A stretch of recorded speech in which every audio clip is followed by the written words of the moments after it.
Friends, ಇವತ್ತಿನ ವಿಡಿಯೋದಲ್ಲಿ ಒತ್ತು ಶಾವಿಗೆ ಮತ್ತು ಕಾಯಿ ಹಾಲು ಮಾಡ್ತಾಯಿದ್ದೀನಿ. ನಾವು ಮನೆಯಲ್ಲೇ ಮಾಡ್ಕೊಳ್ಳೋ ಅಂಥ ಅಕ್ಕಿ ರೊಟ್ಟಿ ಹಿಟ್ಟಿನಲ್ಲೇ ಒತ್ತು ಶಾವಿಗೆ ಮಾಡ್ಕೋಬೋದು. ಅಂದರೆ ರೇಷನ್ ಅಕ್ಕಿ ಬರುತ್ತಲ್ವ, ರೇಷನ್ ಅಕ್ಕಿನ ತೊಳೆದು ಮಿಷಿನಲ್ಲಿ ನುಣ್ಣಗೆ ಬಿಡಿಸಿಟ್ಟಿರ್ತೀನಿ. ಅದೇ ಅಕ್ಕಿ ಹಿಟ್ಟಿನಲ್ಲಿ ಒತ್ತು ಶಾವಿಗೆ ಮಾಡಿ ತೋರಿಸ್ತಾ ಇದ್ದೀನಿ. ಹೊಸದಾಗಿ ನೋಡ್ತಿರೋರು ನನ್ನ ಚಾನಲ್ನ ಸಬ್ಸ್ಕ್ರೈಬ್ ಮಾಡ್ಕೊಳ್ಳಿ. ಬನ್ನಿ ವಿಡಿಯೋ ಸ್ಟಾರ್ಟ್ ಮಾಡ್ತಾಯಿದ್ದೀನಿ. ಇವಾಗ ಮೊದಲಿಗೆ ಒಂದು ಸ್ಟವ್ ಮೇಲೆ ಒಂದು ಪಾತ್ರೆ ಇಟ್ಕೊಂಡು 2 ಚಮಚನಷ್ಟು ನೀರನ್ನ ಹಾಕ್ಕೊತಾ ಇದ್ದೀನಿ. ಇವಾಗ ನಾನು ತೋರಿಸ್ತಿದ್ದೀನಲ್ವ, ಆ ಚಮಚದಲ್ಲಿ 2 ಚಮಚಷ್ಟು ನೀರನ್ನ ಹಾಕ್ಕೊತಾ ಇದ್ದೀನಿ. ನೀವೇನಾದರೂ ಶಾವಿಗೆ ಸ್ವಲ್ಪ ಜಾಸ್ತಿ ಬೇಕು ಅಥವಾ ಕಡಿಮೆ ಬೇಕು ಅಂತ ಅಂದರೆ ನೀರನ್ನ ಹೆಚ್ಚು ಕಮ್ಮಿ ಮಾಡ್ಕೊಂಡು ಅಡ್ಜಸ್ಟ್ ಮಾಡ್ಕೊಳ್ಳಿ. ನೀರನ್ನ ಹಾಕಾದ್ಮೇಲೆ ಅದಕ್ಕೆ ಸ್ವಲ್ಪ ಅಕ್ಕಿ ಹಿಟ್ಟನ್ನ ಮಿಕ್ಸ್ ಮಾಡ್ತಾಯಿದ್ದೀನಿ. ಯಾಕಂದರೆ ಅಕ್ಕಿ ಹಿಟ್ಟನ್ನ ಮಿಕ್ಸ್ ಮಾಡಿದ್ಮೇಲೆ ನಾವು ಅಕ್ಕಿ ಅಂಬ್ಲಿ ಥರ ಮಾಡ್ಕೊಬೇಕಾಗುತ್ತೆ. ಕೆಲವೊಬ್ಬರು ನೀರು ಬಿಸಿ ಆದಮೇಲೆ ಅಕ್ಕಿ ಹಿಟ್ಟು ಕಲಿಸ್ಬಿಟ್ಟು ಅದನ್ನು ಮಿಕ್ಸ್ ಮಾಡಿ ಅಂಬ್ಲಿ ಮಾಡ್ಕೋತಾರೆ. ಆದರೆ ನಾನು ಈ ಥರನೇ ಮಾಡ್ಕೊತಾ ಇದ್ದೀನಿ. ನೀವು ಇದೇ ಥರ ಮಾಡ್ಕೊಳ್ಳಿ, ಸಿಂಪಲ್ ಆಗಿರುತ್ತೆ. ಹಾಗೆ ಗಂಟು ಕೂಡ ಬರೋದಿಲ್ಲ. ನೋಡಿ, ಇವಾಗ ನಾನು ನೀರನ್ನ ಇಟ್ಟಿದ ತಕ್ಷಣವೇ ತಣ್ಣೀರು ಇರುತ್ತಲ್ವ, ಅದಕ್ಕೇ ಅಕ್ಕಿ ಹಿಟ್ಟನ್ನ ಹಾಕಿ ಮಿಕ್ಸ್ ಮಾಡ್ಕೊತಾ ಇದ್ದೀನಿ. ಜೊತೆಗೆ ಸ್ಟವ್ನು ಆನ್ ಮಾಡಿರ್ತೀನಿ. ಈ ಥರ ಅಕ್ಕಿ ಹಿಟ್ಟನ್ನ ಹಾಕಿದ್ಮೇಲೆ ನೀಟಾಗಿ ಚೆನ್ನಾಗಿ ಮಿಕ್ಸ್ ಮಾಡ್ಕೊಬೇಕಾಗತ್ತೆ ನೀವು, ಯಾಕಂದರೆ ಒಂದು ಗಂಟು ಬರಬಾರ್ದು. ನೋಡಿ, ಈಗ ನಾನು ತೋರಿಸ್ತಿದ್ದೀನಲ್ವ, ಒಂದು ಗಂಟು ಬರಲ್ಲ. ಹಾಗಾಗಿ ಈ ಥರನೇ ಮಾಡ್ಕೊಳ್ಳಿ. ಈ ಥರ ಮಿಕ್ಸ್ ಮಾಡಾದಮೇಲೆ ಒಂದು ಸ್ವಲ್ಪ ಹೊತ್ತು ಬೇಯಲಿಕ್ಕೆ ಬಿಡಬೇಕಾಗತ್ತೆ. ಹಾಗೆ ನೀವು ಬೇಯಕ್ಕೆ ಬಿಟ್ಟಾಗ ತಳ ಹಿಡಿದಂಗೆ ಪದೇ ಪದೇ ನೀವು ತಿರುಗಿಸ್ಕೊತಾ ಇರಬೇಕು.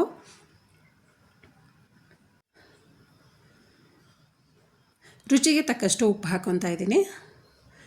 ಉಪ್ಪು ಹಾಕ್ಕೊಂಡ್ಮೇಲೆ ಮತ್ತೆ ಮಿಕ್ಸ್ ಮಾಡ್ಕೊಬೇಕು. ಮಿಕ್ಸ್ ಆದಮೇಲೆ ಸ್ವಲ್ಪ ಅಂಬ್ಲಿ ರೀತಿ ಆಗೋ ತನಕ ಬೇಯಕ್ಕೆ ಬಿಡಬೇಕು. ಬೇಯಕ್ಕೆ ಬಿಡುವಾಗ ಮರಿದಿರ ನೀವು ಸೋಟ್ನಲ್ಲಿ ತಿರುಗಿಸ್ಕೊತಾ ಇರಬೇಕಾಗುತ್ತೆ. ನೋಡಿ, ಒಂದು ಗಂಟು ಬರ್ತಾಯಿಲ್ಲ ಅಂಬ್ಲಿ ಥರ. ನೋಡಿ ಎಷ್ಟು ನೀಟಾಗಿ ರೆಡಿ ಆಗ್ತಾಯಿದೆ. ಇವಾಗ ಅಂಬ್ಲಿ ಥರ ಆದಮೇಲೆ ಸ್ವಲ್ಪ 1-2 ಕುದಿ ಬರೋಷ್ಟು ಬಿಡಬೇಕಾಗುತ್ತೆ. ಅಂಬ್ಲಿನ 2 ಕುದಿ ಬರೋ ತನಕ ಬೇಯಿಸ್ಕೊಬೇಕಾಗುತ್ತೆ. ನೋಡಿ, ಕುದಿ ಬರ್ತಾಯಿದೆ. ಈ ಥರ ಕುದಿ ಬರೋದಕ್ಕೆ ಸ್ಟಾರ್ಟ್ ಆದಮೇಲೆ ಅಕ್ಕಿ ಹಿಟ್ಟನ್ನ ಹಾಕ್ಕೊಬೇಕು.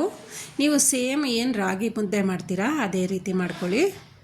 ಆದರೆ ಕೆಲವೊಬ್ಬರು ರಾಗಿ ಮುದ್ದೆನ ಗಟ್ಟಿಯಾಗೂ ಮಾಡ್ತಾರೆ. ಆ ಥರ ಮಾಡ್ಕೊಬೇಡಿ, ಸ್ಮೂತಾಗಿರಬೇಕು. ಹಾಗೆ ಸ್ಮೂತಾಗಿರಬೇಕು ಅಂದರೆ ಅಕ್ಕಿ ಹಿಟ್ಟನ್ನ ನೀವು ನೋಡ್ಕೊಂಡು ಹಾಕ್ಕೊಬೇಕಾಗತ್ತೆ. ಈ ಥರ ಅಕ್ಕಿ ಹಿಟ್ಟಾದಮೇಲೆ ಮುದ್ದೆ ಕೋಲು ಇರುತ್ತಲ್ವ, ನಾನು ತೋರಿಸ್ತಿದ್ದೀನಿ ನೋಡಿ. ಆ ಥರ ಮುದ್ದೆ ಕೋಲಿನಲ್ಲಿ ಆ ಕಡೆ ಈ ಕಡೆ ಒಂದು ಸ್ವಲ್ಪ ಈ ಥರ ಮಾಡಿ 1 ನಿಮಿಷ ತನಕ ಮಾತ್ರ ಬಿಡಿ. ಅಕ್ಕಿ ಹಿಟ್ಟು ಹಾಕಿದ ತಕ್ಷಣವೇ ತಿರುಗಿಸ್ಕೊಬೇಡಿ. ಈ ಥರ ಮುದ್ದೆ ಕೋಲಿನಲ್ಲಿ ಒಂದು ಸ್ವಲ್ಪ ಹೊತ್ತು 1 ನಿಮಿಷ ಬಿಟ್ಬಿಟ್ಟು ಆಮೇಲೆ ತಿರುಗಿಸ್ಕೊಬೇಕು. ಇವಾಗ ನೋಡಿ, 1 ನಿಮಿಷ ಬೆಂದಾದಮೇಲೆ ತಿರುಗಿಸ್ಕೊತಾ ಇದ್ದೀನಿ. ಈ ಥರ ತಿರುಗಿಸ್ಕೊಳ್ಳೋದು ಮೇಯ್ನ್ ಆಗುತ್ತೆ, ಯಾಕಂದರೆ ಗಂಟು ಬರಬಾರ್ದು. ನೀವು ಎಷ್ಟು ಚೆನ್ನಾಗಿ ತಿರುಗಿಸ್ಕೊಂಡು ಹೊಂದಿಸ್ಕೊತೀರಾ ಅಕ್ಕಿ ಹಿಟ್ಟನ್ನ, ಅಷ್ಟೇ ಚೆನ್ನಾಗಿ ಶಾವಿಗೆ ಬರುತ್ತೆ. ತುಂಬಾ ಸ್ಮೂತಾಗಿರಬೇಕು ಅಕ್ಕಿ ಹಿಟ್ಟು. ನೋಡಿ, ಇವಾಗ ನಾನು ತೋರಿಸ್ತಿದ್ದೀನಲ್ವ, ಆ ಥರ ಹೊಂದಿಸ್ಕೊಂಡು ನೀಟಾಗಿ ಮಿಕ್ಸ್ ಮಾಡ್ಕೊಬೇಕು. ಮಕ್ಳಿಗಂತೂ ತುಂಬಾ ಇಷ್ಟಪಟ್ಟು ತಿಂತಾರೆ. ಯಾಕಂದರೆ ಕಾಯಿ ಹಾಲು ಸಿಹಿ ಇರೋದ್ರಿಂದ ಕಾಯಿ ಹಾಲು ಜೊತೆಗೆ ಹಾಗೆಯೇ ನೀವು ಕೋಳಿ ಸಾಂಬಾರು ಮಾಡ್ಕೊಂಡಾಗೂ ಚಿಕನ್ ಸಾಂಬಾರು ಮಾಡ್ಕೊಂಡಾಗೂ ಈ ಥರ ಶಾವಿಗೆ ಮಾಡಿಕೊಂಡ್ರೆ ತುಂಬ ಚೆನ್ನಾಗಿರುತ್ತೆ ಕಾಂಬಿನೇಷನು. ನೀವು ಈ ಥರ ತಿರುಗಿಸ್ಕೊಳ್ಳುವಾಗ ನಮಗೆ ಸ್ಟವ್ ಮೇಲೆ ತಿರುಗಿಸ್ಕೊಳ್ಳೋದು ಕಷ್ಟ ಆಗುತ್ತೆ ಅಂದರೆ ನೆಲದ ಮೇಲೆ ಇಟ್ಕೊಂಡು ಚೆನ್ನಾಗಿ ಹೊಂದಿಸ್ಕೊಬೋದು. ನೋಡಿ, ನಾನು ಇವಾಗ ತೋರಿಸ್ತಿದ್ದೀನಲ್ವ, ಕೈಗೆ ನೀಟಾಗಿ ಸ್ಮೂತಾಗಿ ಸಿಕ್ಕುತ್ತೆ, ಕೈಗೂ ಅಂಟ್ಕೊಳ್ಳಲ್ಲ. ಈ ಥರ ಚೆನ್ನಾಗಿ ಹೊಂದಿಸ್ಕೊಂಡಾದ್ಮೇಲೆ ನಿಮಗೇನಾದರೂ ಆಗಲಿಲ್ಲ ಅಂದರೆ ನೆಲದ ಮೇಲೆ ಇಟ್ಕೊಂಡು ನೀಟಾಗಿ ಹೊಂದಿಸ್ಕೊಳ್ಳಿ. ನೋಡಿ, ಈ ಥರ ಹೊಂದಿಸ್ಕೊಂಡ್ರೆ 1 ಗಂಟು ಬರಲ್ಲ. ಹಾಗಾಗಿ ಚೆನ್ನಾಗಿಯೇ ಹೊಂದಿಸ್ಕೊಬೇಕಾಗುತ್ತೆ. ಹಿಟ್ಟಂತೂ ಎಷ್ಟು ಸ್ಮೂತಾಗಿ ಬಂದಿದೆ ಅಂದರೆ ಅಕ್ಕಿ ಹಿಟ್ಟು, ನೀವು ಇದರಲ್ಲಿ ಬೇಕಾದ್ರೆ ಮುದ್ದೆನೂ ಮಾಡಿಕೊಂಡು ಅದೇ ಅಕ್ಕಿ ಮುದ್ದೆ ಕಾಯಿ ಹಾಲು ಅಂತಾರೆ ಅಲ್ವಾ, ಅದನ್ನು ಕೂಡ ತಿನ್ಬೋದು. ಆದರೆ ಮಕ್ಕಳಿಗೆ ನೀವು ಶಾವಿಗೆ ಮಾಡಿಕೊಟ್ರೆ ತುಂಬ ಇಷ್ಟಪಟ್ಟು ತಿಂತಾರೆ. ಹಾಗಾಗಿ ಶಾವಿಗೆನೂ ಮಾಡ್ಕೊಳ್ಳಿ. ಇವಾಗ ನಾನು ಇದು ಏನು ಅಂತಾರೆ, ಶಾವಿಗೆ ಒಳ್ಳು ಅಂತಾರಲ್ವ, ಅದು ತೋರಿಸ್ತಿದ್ದೀನಿ ನೋಡಿ. ನಾನು ಇದು ಶಾವಿಗೆ ಒಳ್ಳು ತಿರುಗಿಸೋದು ಬರುತ್ತೆ, ಅದು ಇನ್ನೂ ನಾನು ತೊಗೊಂಡಿರಲಿಲ್ಲ. ಹಾಗಾಗಿ ಇದೊಂದು ಪುಟಾಣಿ ಇದ್ದಿದೆ ನಮ್ಮ ಮನೇಲಿ. ಇದೇ ಶಾವಿಗೆ ಒಳ್ಳನ್ನ ಯೂಸ್ ಮಾಡ್ಕೊತಾ ಇದ್ದೀನಿ. ಶಾವಿಗೆ ಒಳಗೆ ಸ್ವಲ್ಪ ಎಣ್ಣೆನ ಸವರ್ಕೊತಾ ಇದ್ದೀನಿ. ಅಕ್ಕಿ ಹಿಟ್ಟು ಅಂಟ್ಕೋಬಾರ್ದು ಅಂಥೇಳಿ ಸ್ವಲ್ಪ ನೀಟಾಗಿ ಎಣ್ಣೆನ ಸವರ್ಕೊಬೇಕು. ನಿಮ್ಮನೇಲಿ ಏನಾದರೂ ಇದು ತಿರುಗ್ಸೋದು ಬರುತ್ತಲ್ವ ಶಾವಿಗೆ, ಅದರಲ್ಲೂ ಮಾಡ್ಕೋಬೋದು. ನೋಡಿ ಇವಾಗ ಅಕ್ಕಿ ಹಿಟ್ಟನ್ನ ಈ ಥರ ತೊಗೊಂಡು ಶಾವಿಗೆ ಒಳಗಡೆ ಹಾಕ್ಕೊತಾ ಇದ್ದೀನಿ. ಅಕ್ಕಿ ಹಿಟ್ಟು ಎಷ್ಟು ಸ್ಮೂತಾಗಿದೆ ಅಂದರೆ ಅಷ್ಟೇ ಸ್ಮೂತಾಗಿ ಬಂದಿದೆ ಅಕ್ಕಿ ಹಿಟ್ಟು. ಈಗ ಒತ್ಕೊಳ್ಳೋಣ. ಕೆಳಗಡೆ ಒಂದು ಪ್ಲೇಟ್ ಇಟ್ಕೊಂಡು ನಾನು ತೋರಿಸ್ತಾ ಇದ್ದೀನಲ್ವ ಆ ರೀತಿ ಒತ್ಕೊಳ್ಳಿ.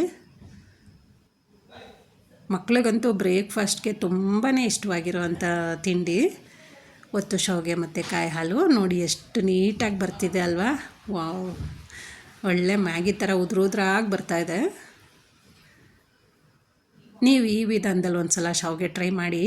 ಗೌರಿ ಹಬ್ಬ ಏನಾದರೂ ಸ್ಪೆಷಲ್ ಇದ್ದಾಗ ಅಥವಾ ಮಕ್ಕಳೇನಾದರೂ ಕೇಳಿದಾಗ ನೀವು ಬೆಳಗ್ಗೆ ಟೈಮು ಬ್ರೇಕ್ಫಾಸ್ಟ್ಗೂ ಕೂಡ ಮಾಡಿ ಕೊಡ್ಬೋದು. ನೋಡಿ ಎಷ್ಟು ನೀಟಾಗಿ ಬಂದಿದೆ ಶಾವಿಗೆ. ಈ ಥರ ಒತ್ತಾದಮೇಲೆ ತಟ್ಟೆಗೆ ಸ್ವಲ್ಪ ಎಣ್ಣೆನ ಸವರ್ಕೊಂಡಿದ್ದೀನಿ. ಆ ತಟ್ಟೆಗೆ ಹಾಕ್ಕೊತಾ ಇದ್ದೀನಿ. ಅಥವಾ ನೀವು ಹಾಗೇ ತಟ್ಟೆಗೆ ಸ್ವಲ್ಪನೇ ನೀರನ್ನ ಸವರ್ಬಿಟ್ಟು ಹಾಗೇನ ಹಾಕ್ಕೊಬೋದು. ಮತ್ತು ಇನ್ನೊಂದು ಹೊತ್ಕೊತಾ ಇದ್ದೀನಿ. ನಂದು ಪುಟಾಣಿ ಶಾವಿಗೆ ಒಳ್ಳಾಗಿರೋದ್ರಿಂದ 2 ಶಾವಿಗೆ ಆಗುತ್ತೆ. ನಿಮ್ಮದೇನಾದರೂ ದೊಡ್ಡದು ಶಾವಿಗೆ ಒಳ್ಳಿದ್ರೆ ಅದರಲ್ಲೂ ಜಾಸ್ತಿ ಶಾವಿಗೆ ನಾವು ಮಾಡಿ ಇಟ್ಕೊಬೋದು. ಹಾಗೆಯೇ ಫ್ರೆಂಡ್ಸ್, ನಿಮಗೆ ಹೊಸದಾಗಿ ನೋಡ್ತಾ ಇರೋರು, ಆಲ್ರೆಡಿ ನೋಡ್ತಿರೋರಿಗೆ ಏನಾದರೂ ಇನ್ನೂ ಬೇರೆ ಬೇರೆ ಹೊಸ ರೆಸಿಪಿಗಳು ಅಥವಾ ಹಳೇ ಕಾಲದ ಅಡುಗೆಗಳು ಬೇಕು ಅಂತ ಅಂದರೆ ನನಗೆ ಕಮೆಂಟ್ಸಲ್ಲಿ ಹಾಕಿ. ಮತ್ತು ನಿಮ್ಮ ಫ್ಯಾಮಿಲಿ ಮೆಂಬರ್ಸ್ಗೆಲ್ಲ ವೀಡಿಯೋಗಳನ್ನ ಶೇರ್ ಮಾಡಿ.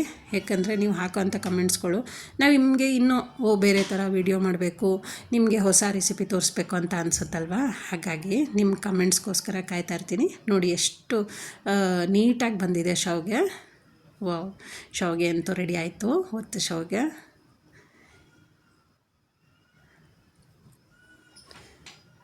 ಕಾಯಿ ಹಾಲು ರೆಡಿ ಮಾಡ್ಕೊಳ್ಳೋಣ. ಕಾಯಿ ಹಾಲಂತೂ ನಿಮಗೆಲ್ಲರಿಗೂ ಗೊತ್ತೇ ಇದೆ.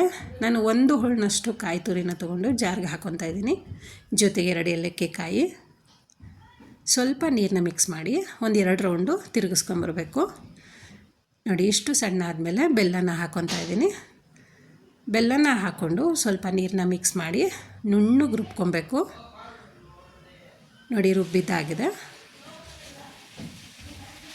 ಈಗ ರುಬ್ಬಿರೋ ಅಂಥ ಕಾಯಿ ಹಾಲನ್ನ ಒಂದು ಪಾತ್ರೆಗೆ ಶಿಫ್ಟ್ ಮಾಡ್ಕೊಳ್ಳೋಣ.